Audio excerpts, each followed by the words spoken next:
Olá, eu sou Ricardo Sobral, professor e diretor do Seminário Teológico Ebenezer.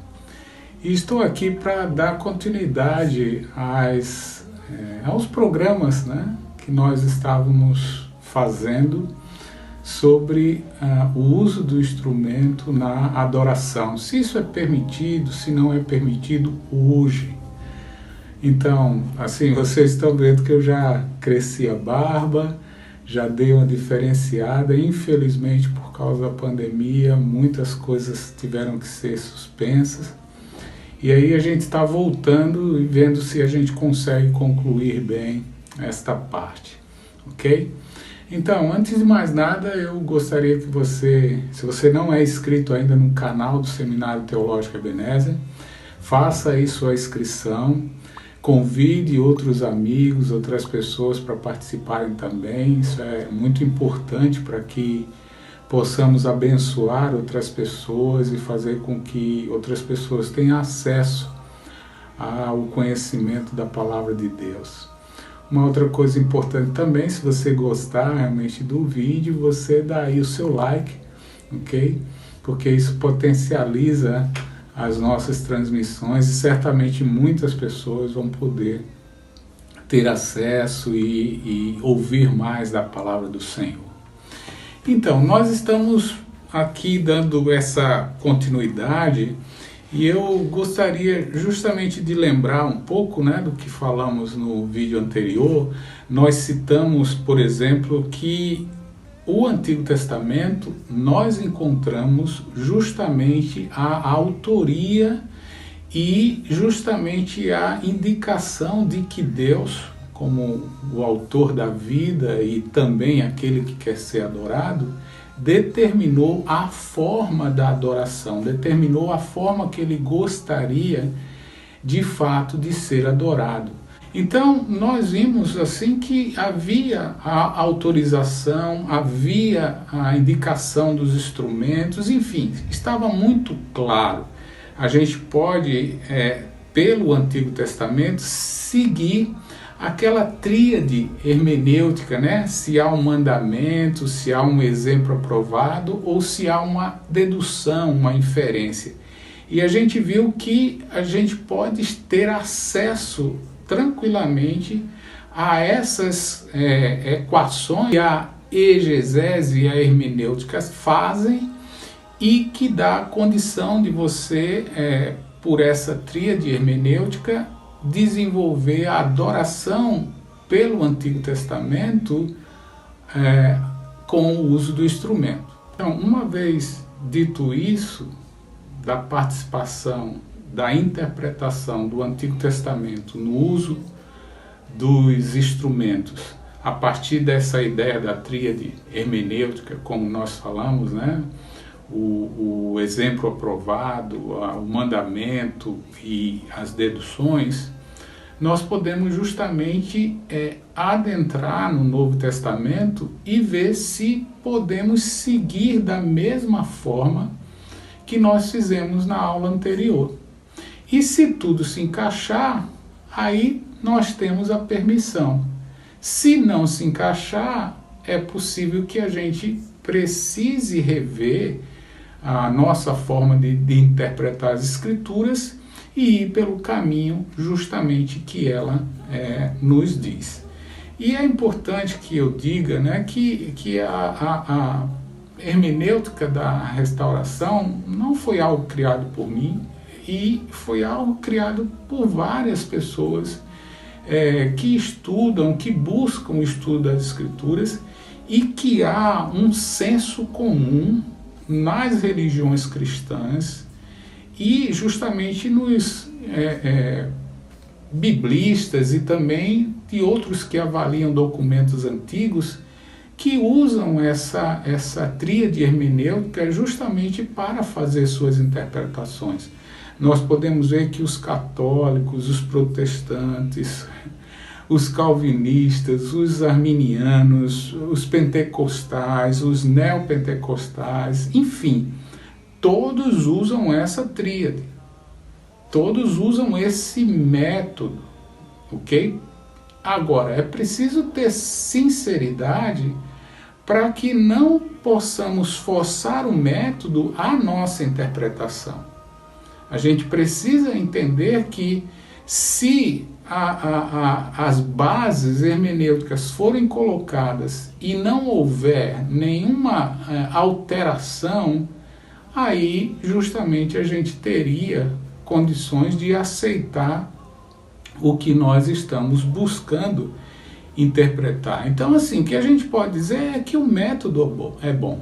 Apesar de ser humano, ele é bom, ele ajuda, ele auxilia, ele faz com que a gente entenda que o que nós praticamos certamente é bem interpretado pelas Escrituras. Quando a gente consegue entender bem as atitudes que fazemos, por exemplo, sobre a ceia do Senhor, a gente consegue ver que há um mandamento, nós conseguimos ver que há um exemplo que a igreja praticava, e nós podemos ver várias outras coisas, deduzir várias outras coisas usando as passagens, e hoje há um entendimento de que essa é uma celebração importante no meio daqueles que seguem as Escrituras, no meio cristão, no meio daqueles que têm o único Deus como o Senhor, o único Jesus como Salvador, e o Espírito Santo que nos dá vida e nos dá força para continuar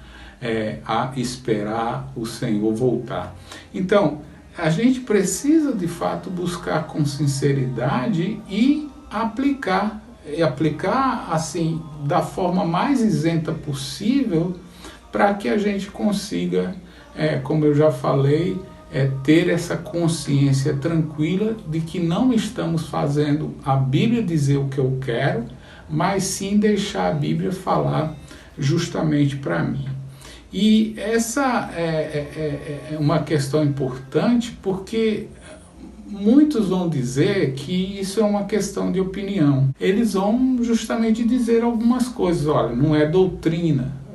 Mas como não é doutrina? Se está nas Escrituras, se tem um ensinamento. Se tem um ensinamento, doutrina quer dizer ensinar. Precisamos entender que essa forma de ver as Escrituras, ela assim, quer trazer a pessoa para o entendimento dela e justamente esperar que nós pratiquemos a sua vontade.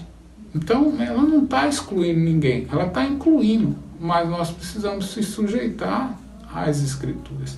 E a partir de que a gente se sujeite às Escrituras, a gente justamente começa a cumprir a palavra de Deus. Então, é algo importante e que nós precisamos saber. Se a Bíblia diz, use apenas a voz no Novo Testamento, ou se você, além da sua voz, você use instrumento, e se Deus, falando pelas Escrituras, vai justamente afirmar se nós podemos fazer isso ou não.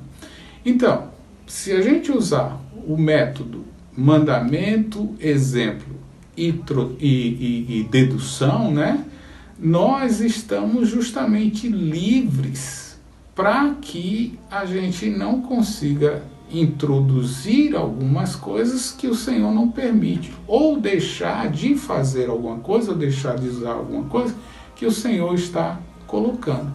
Então, a questão é óbvia, a pergunta é óbvia, né? Nós estamos livres para introduzir instrumentos na adoração hoje, da igreja que foi constituída pelo Senhor Jesus e que nós estamos seguindo pelo Novo Testamento? Será que o Novo Testamento tem condições de nos dar essa aprovação? Então é importante que a gente pense nisso. Mas veja bem, eu queria que a gente abrisse um espaço aqui para entender essa questão.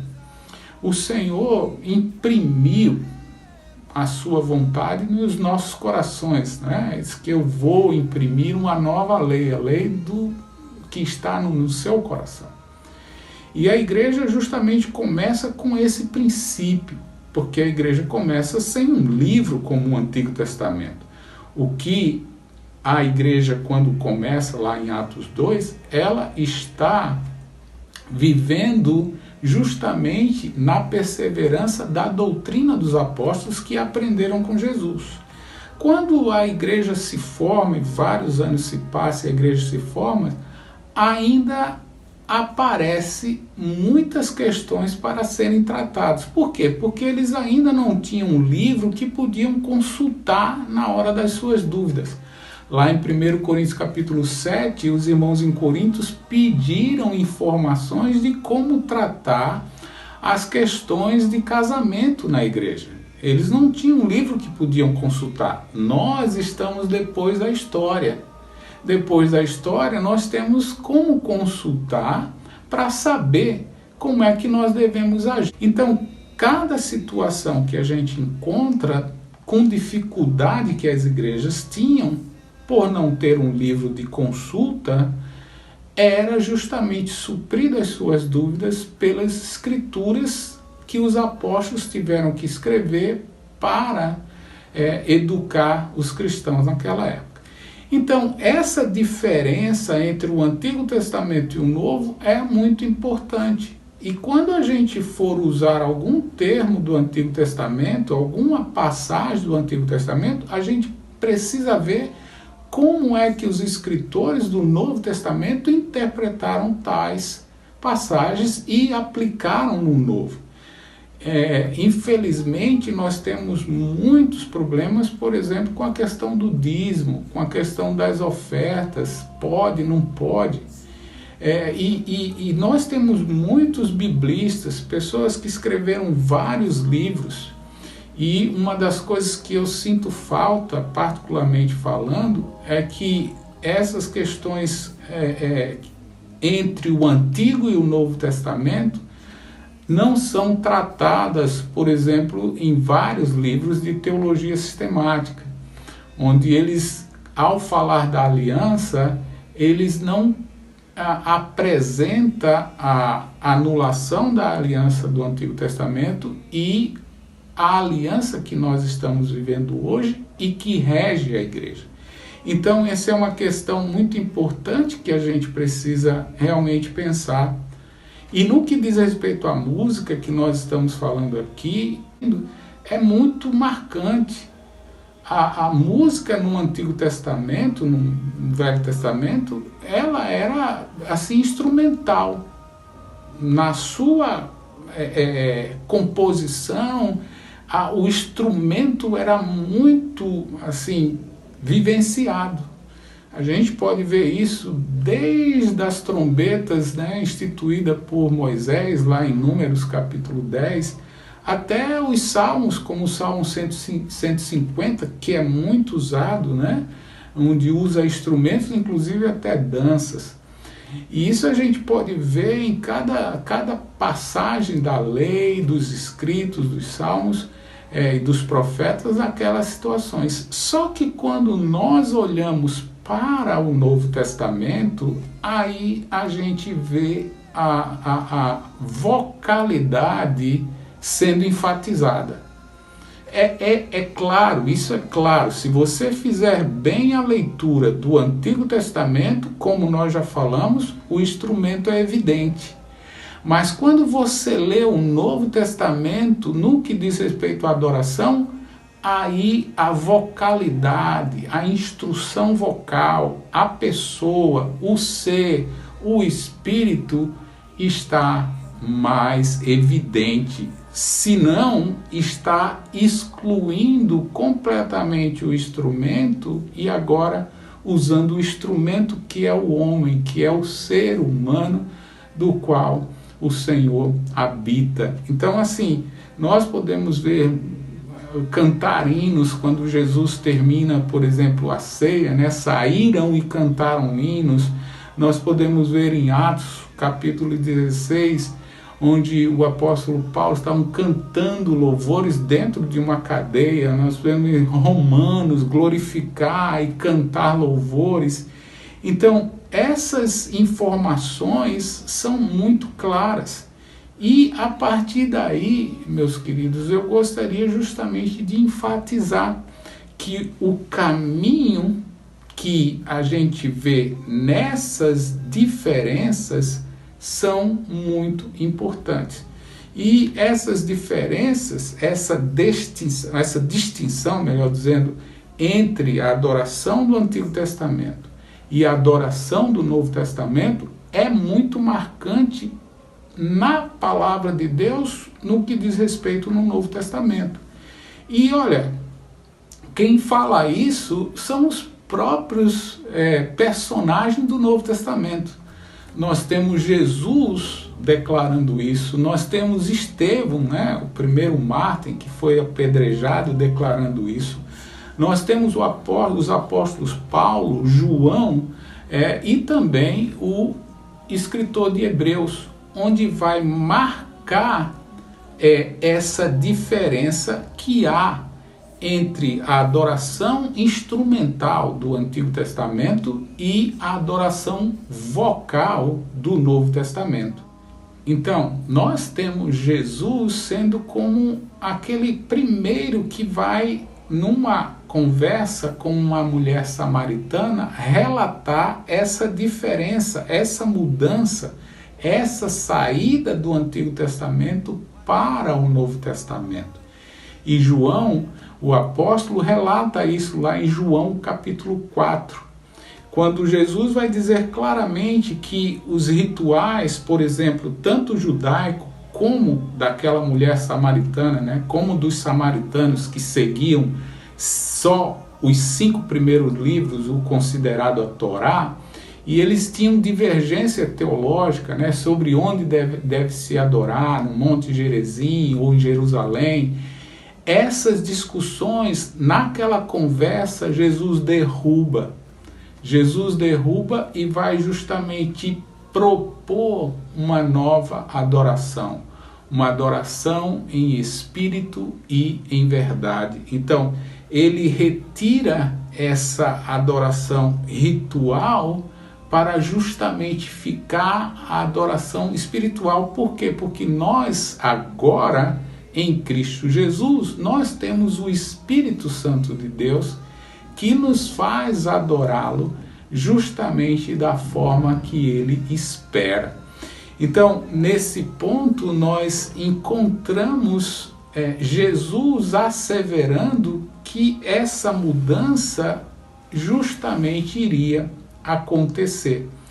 Lá em Atos capítulo 6, versículos 13 e 14, nós temos justamente essa informação que Estevão vai declarar essa mudança. Atos capítulo 6 justamente vai dizer sobre essa questão que é muito importante a gente olhar. Apresentaram testemunhas falsas que depuseram: este homem não cessa de falar contra o lugar santo e contra a lei.